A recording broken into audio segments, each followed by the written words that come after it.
James Gibson once said, "Every sunset I paint is a memory of home." In the heart of Florida's wild landscapes, one man's brush captured the soul of the Sunshine State. He was James Gibson, a son of Fort Pierce, a dreamer and a cornerstone of the Florida Highwaymen. This is his story, a tale of art born from struggle, a legacy of resilience, and a love for Florida's untamed beauty. Join us as we step into the world of a man whose paintings still light up the horizon. Welcome back to Highwaymen Social, where every painting tells a story and every story paints a picture. James Gibson was born on January 1st, 1938, in Moorhaven, Florida, a small town nestled along the Caloosahatchee River. The eldest of 8 children, Gibson grew up in a tight-knit family rooted in Florida's soil for 4 generations. In the early 1940s, his family moved to Fort Pierce, a coastal city that would shape his destiny. Here, in the segregated South of the Jim Crow era, opportunities for African Americans were limited, but young James found solace in art. At Lincoln Park Academy, Gibson's creative spark ignited. He drew characters and scenes from books, his pencil capturing the world around him. The school was a hub for future highwaymen, including his lifelong friend Alfred Hair. Gibson's father, a custodian at the local Catholic school, instilled a strong work ethic, while the vibrant Florida landscape, royal palms, shimmering rivers, and fiery sunsets fed his imagination. We the ones that wore our shoes out, eyes out on cars, going all over trying to make a living, an honest living. Gibson's early exposure to art came through his uncle, who collected early highwayman paintings. These vivid landscapes, hung in every room of his home, captivated young James. During summer visits, he dreamed of walking through the backwoods scenes or fishing along moonlit rivers. These moments planted the seeds for his future as an artist. After graduating high school, Gibson pursued biology at Tennessee State University, but financial struggles cut his studies short after 3 years.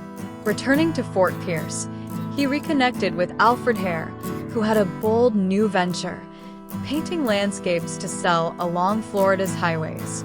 This was the spark that launched Gibson's career.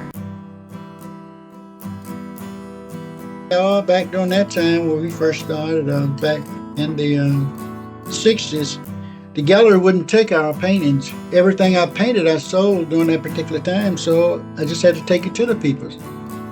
Excluded from galleries due to racial barriers, they painted fast, vivid landscapes on inexpensive Epsom board and sold them from their cars along Florida's eastern roads.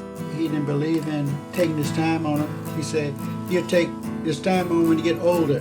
But the most important thing now is making money."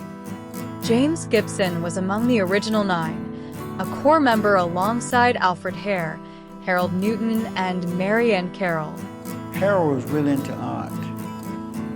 And Alfred was into art too, but Alfred wanted to make money.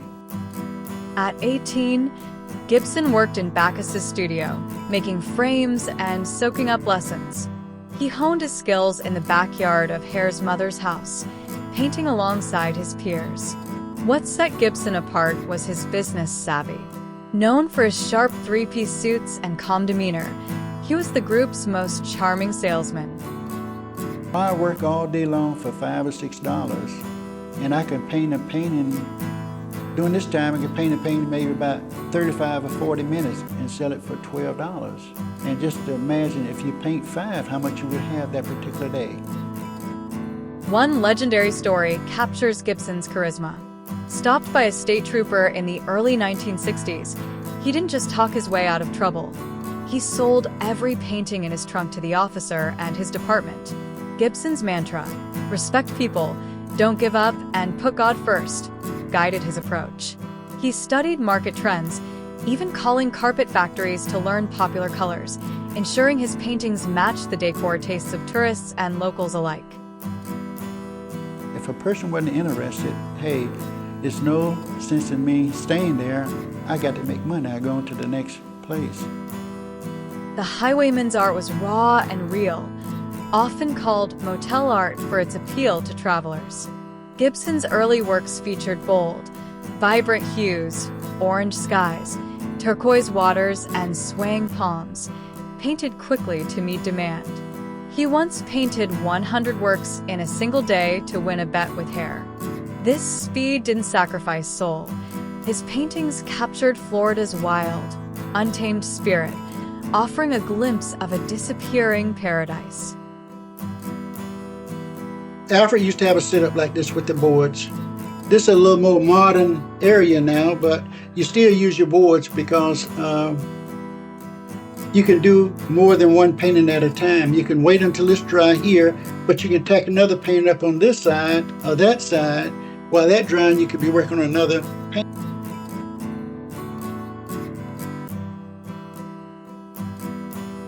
It's been a while since Alfred had passed, but I think about it. You know, every time I get ready to paint, also I paint it after I complete a painting. Alfred helped me a lot. You have those thoughts, what he would have did or what he would have said after you complete the painting, while you painting. James Gibson's art evolved over his 50-year career, reflecting both his growth as an artist and Florida's changing landscape. His early paintings were fast and functional, designed to sell for $25 or less. Using palette knives and brushes, he created textured scenes of rivers, marshes, and beaches, often with dramatic skies. His inspiration came from Florida's unpredictable weather, stormy clouds, glowing sunsets, and moonlit nights. I wanted people to feel like they were standing right there, smelling the wet earth and feeling the cool breeze after the rain, he once said. It's just amazing. It really, every once in a while you have to touch yourself, pinch yourself just to make sure, is this really happening?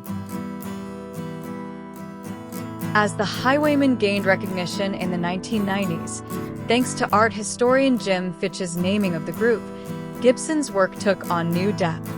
With fame came the luxury of time. Paintings that once took an hour now took days, as he focused on intricate details and refined techniques. His later works, with their painterly quality, as noted by A.E. Backus Museum director Kathleen Frederick, showcased his mastery.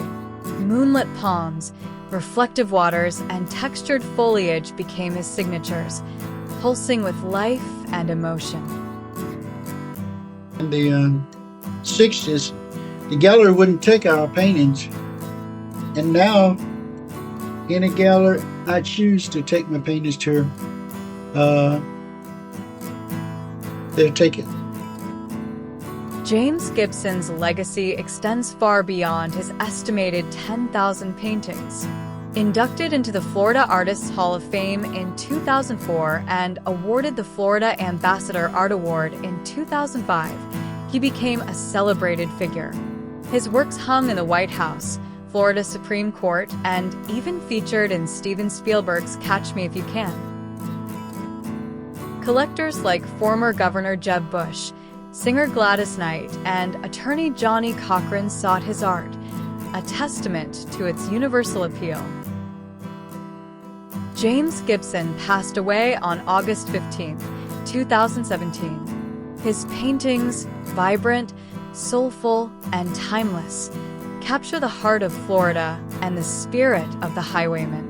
From a young boy sketching in Fort Pierce to a celebrated artist, Gibson's journey reminds us that art can transform lives and defy expectations.